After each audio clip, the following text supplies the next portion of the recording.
Coal-fired power stations provide much of our electricity, but they also produce huge amounts of greenhouse gas, like carbon dioxide, which contribute towards global warming.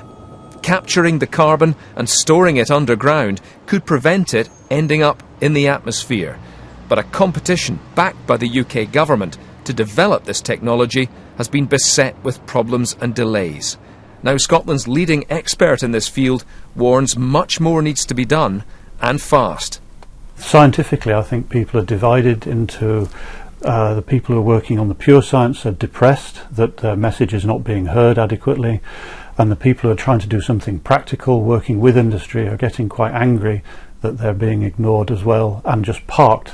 Continually, governments kick the can down the road in the UK and in Europe. Much of Scotland's electricity is produced from burning fossil fuels. The end result is that huge amounts of greenhouse gas is released into the atmosphere. The amount is falling year on year, but it's still around 10 tonnes per person every year. Carbon capture may be the solution. As coal is burnt, the greenhouse gas produced is caught at the power station, then pumped along pipes and stored in rock deep under the North Sea, where it won't enter the atmosphere.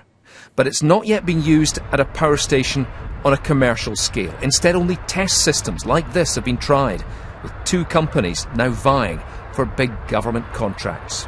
I understand their impatience to go faster and further.